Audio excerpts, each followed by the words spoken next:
Yeah, so thank you, worship team, and Gary for leading us in worship so far. It's been so good to worship with you guys this morning, and yeah, I think Gary's analogy of the fuel tank just fits in so well with what I'm going to talk about today, and just the need to be filling up outside of a Sunday. So this morning I want to talk about. I think it ties well into my vision for YFC McGregor as well, and I just want to challenge you guys with is what it looks like to live a life as Christ did in McGregor, in Austin, in Gladstone, or wherever. What does it look like to walk like Jesus? And I want to leave you guys and challenge you to think on and encourage you guys is to let your light shine for Christ. My heart for McGregor has grown so much over the years, and and that my heart and my prayer for McGregor is that it would become a town that shines so brightly for the kingdom. But often I need to be reminded of that. I need to be reminded to let my light shine because often that doesn't come naturally for me because my flesh creeps in so quickly. And I need to be reminded of that to let that light shine, to be a city on a hill that cannot be hidden. So my prayer for this sermon is that you guys look at your walk of faith and evaluate your guys' life and how to move forward. Whether you guys have been saved for 50 years or whether you are unsure of what you believe and you're just here because a friend dragged you to church. As well as how can you support others in your walk and how can you support others in this journey as they navigate this journey of ups and downs as they're walking towards Christ. So I titled this message today, Christianity in the Wild. And I'm going to talk about what real and true Christianity looks like and what it looks like in our culture today. And challenge yourself is to look at how to move forward and support each other and encourage each other as well. So in a moment, I'm going to get Devin here to pull up a video that I think perfectly illustrates what I'm trying to say. I think it can sum up the struggle that is sweeping across the Canadian church. And if you guys are looking for a movie that sums up what the Christianity journey looks like, I would recommend watching this one. As I think it does a really good job of telling the story of what it looks like to break free. To what it looks like to break free of the religious ruts that we can find ourselves in, and the journey of discipleship. I'm sure many of you guys have seen this movie, and many of you guys may think I'm kind of crazy, but I just want to just bear with me, guys, for 1 second. So I won't play the whole movie. I'm just gonna play a small clip because I don't know if we have time for that, and I have some tannerite to blow up. So, so I don't know if there's a better movie about discipleship than this one. So, and I don't know if there's one that captures the ups and downs as well as as well as this movie. So I'll ask Devin just to play this short clip from this movie.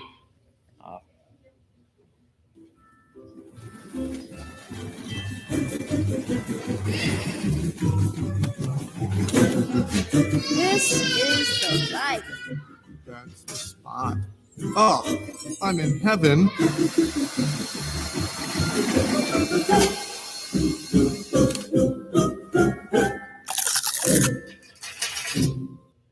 Let's go. Let's make a wish, baby cakes.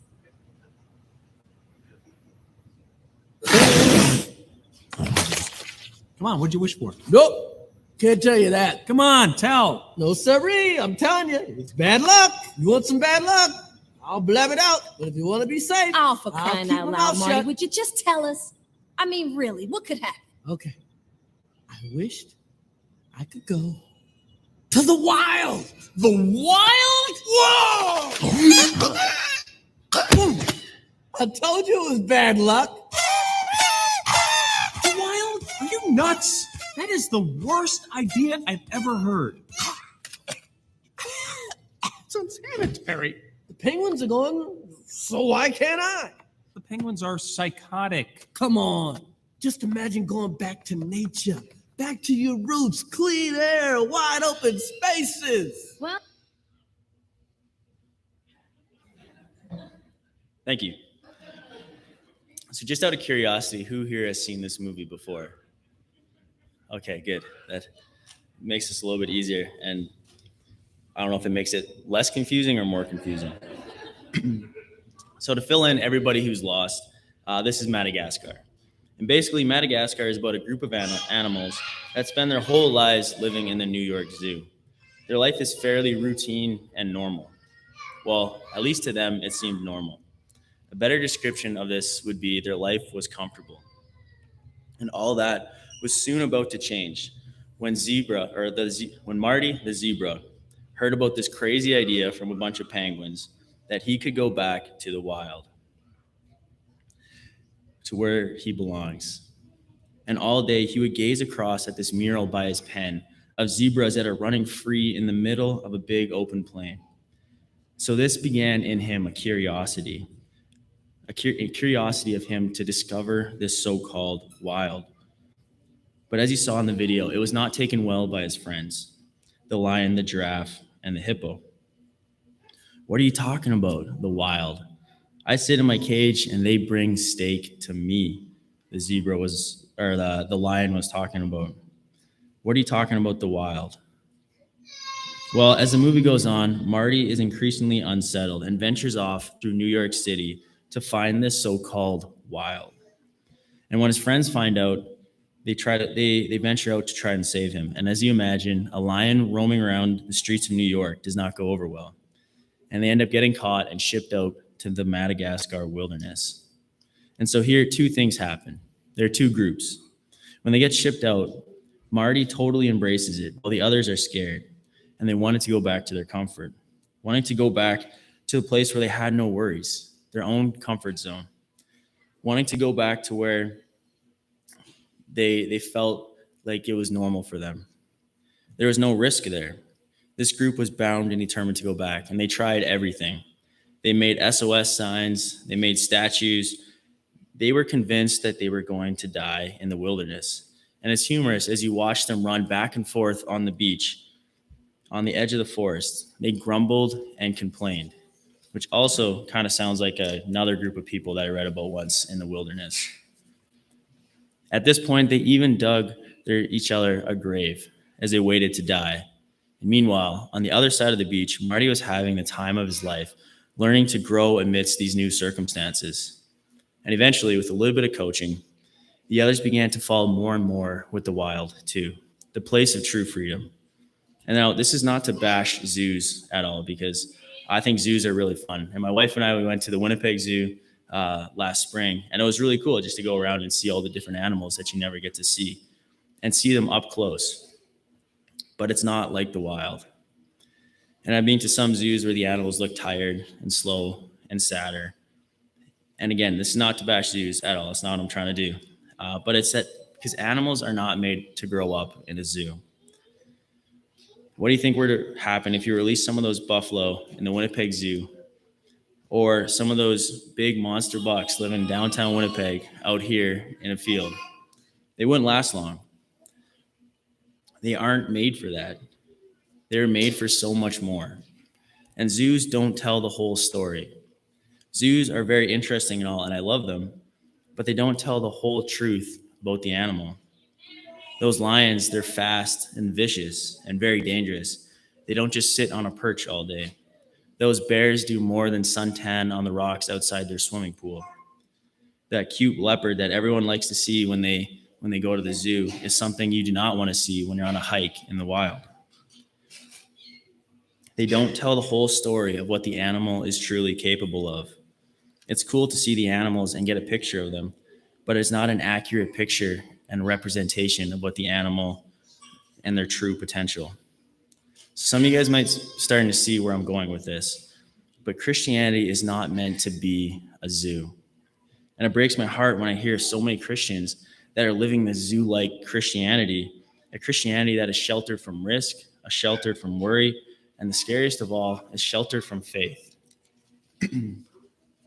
A Christianity that has a nice four walls around it with everything we need. And a Christianity that is extremely comfortable, that operates inside our comfort zone. And just like the lion, the giraffe, and the hippo, they thought that that was normal. They thought that that was the life. They thought that this was the life, and they didn't know any better because how could they? They'd never experienced the wild before.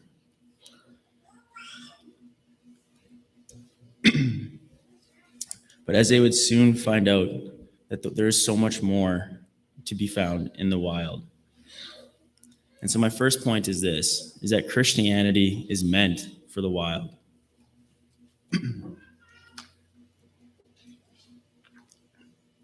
Christianity in the wild. To live out the life that Jesus taught and the life that he led, to live the life that Christ intended us to live. I hope that if there's people here today that feel as though they are in a zoo, where Christianity is just a routine, just something that you do, just a Sunday morning ritual, if you're asking yourself, there has to be more than this. If you find yourself like Marty, stuck in a zoo and only staring at the life you desire, let me tell you that there is more. And I hope that you take the advice of a zebra and say, I don't belong in a zoo. Christianity is not meant for that. Christianity in a zoo is not an accurate representation of the real thing. It's a picture, but it's not the accurate representation. There's so much more to faith than that. And I think so many people are walking away from the faith because they don't experience Christianity in the wild. In the movie, Alex the lion would every day in New York go to his platform and roar, and the kids would roar back. And it's just this fun little game they did. But when he embraced the wild, he let out this deep, loud roar that silenced the entire jungle. This fire inside him that wasn't there before. This strength that came from nowhere.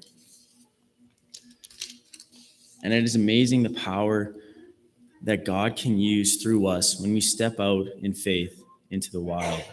It has the power to silence the jungle. And my prayer for the church in McGregor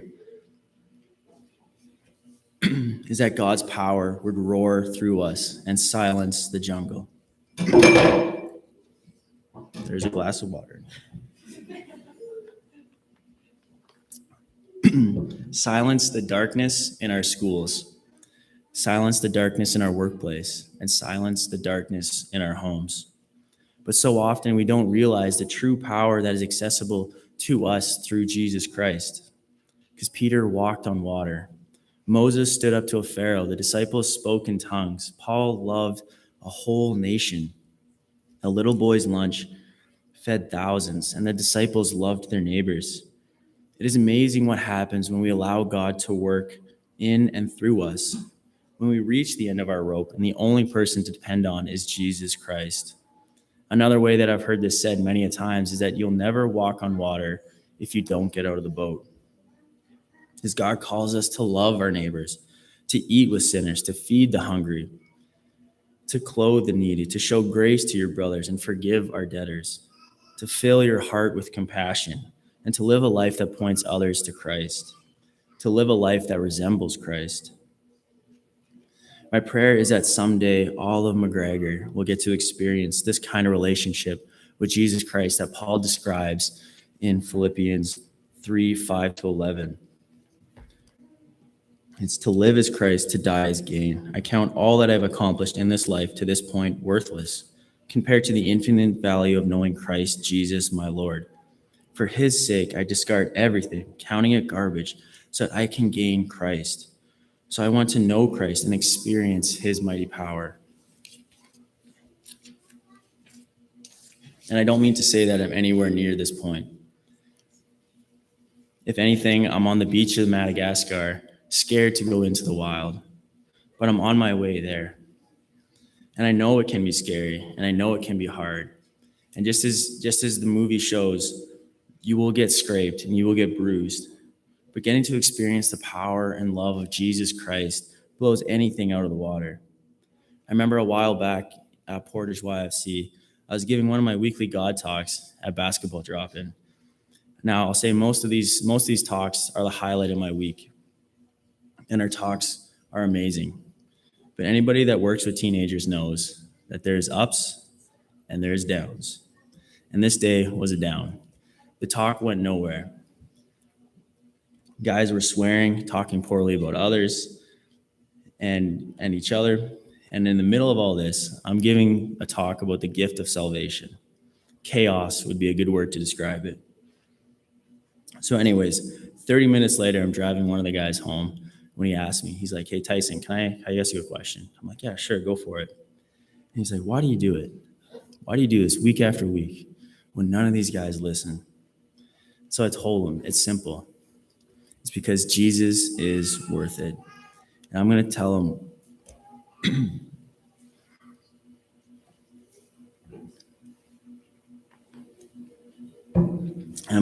week after week, even if they laugh and mock, because Jesus is worth it.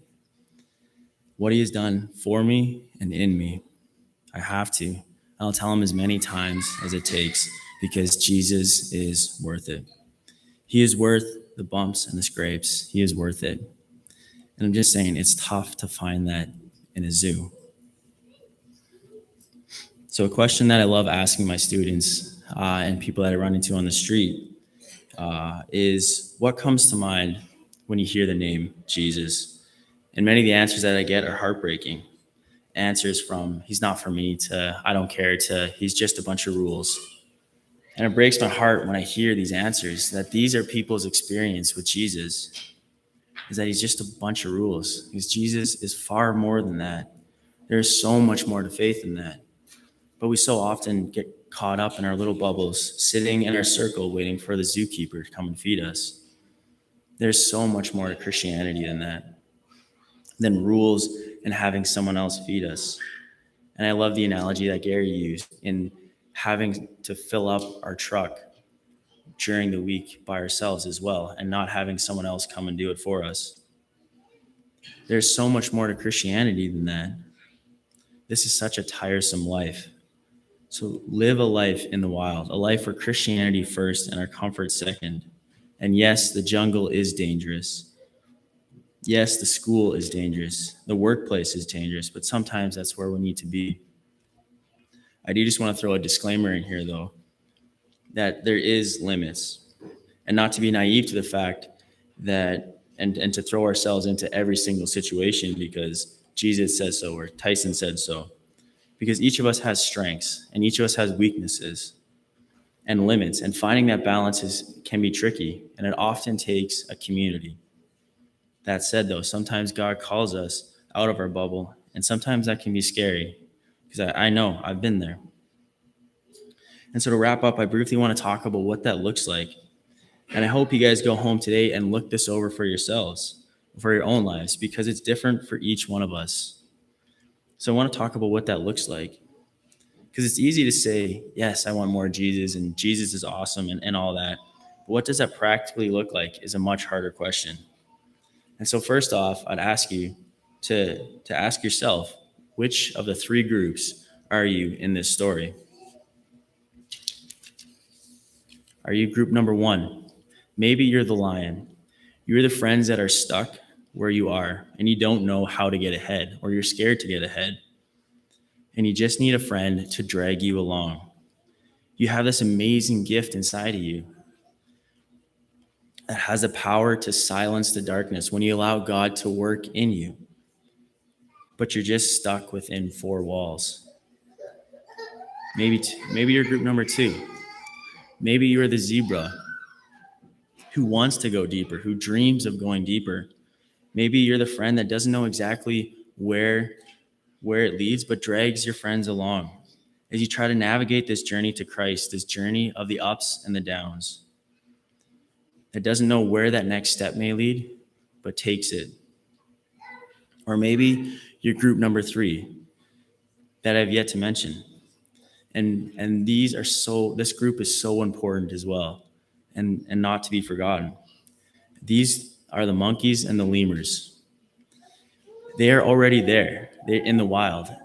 They are there to help the group adjust to the wild. They're the ones that have found a place in the wild, a home in the wild. The ones that help the friends go deeper in their faith. And this is so important. Someone that sees the potential in somebody and calls it out, to help them discover this power of the Holy Spirit inside of them. Someone to encourage a brother or sister to take those steps and to lend a hand when they trip, to help sharpen iron. People that are willing to walk alongside you as you navigate these ups and downs of the Christian journey. Because as I mentioned earlier, you can't just release domesticated animals into the wild. They need someone like the lemurs to walk beside them, to challenge them, to stretch them, and to help them move it. Because we are all at different places. And maybe, if we're honest, maybe some of us are all three. And that is the beauty of Christianity. The beauty of the Christian journey is that it's someone walking towards Jesus. And so how did this journey begin? And it began with us taking a step. It began with us saying yes to Jesus. And as Marty found out, taking a step and maybe not knowing what the next step is. And that is exactly what God is calling each of you guys to do today. And I don't know where you guys are at in this journey, but every day God is calling me to take a step and say yes to him, whether I'm unsure that I believe in him or I've been saved for 50 years. So see, way back, I used to love running, believe it or not. And I used to run in these marathon relays. And in these events, I'd be running as hard as I can. And there's two things that help me get through the pain.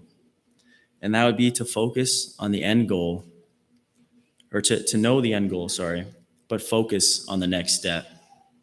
It's to know the end goal, but focus on the next step. God is not calling you to have everything figured out before you finish the race.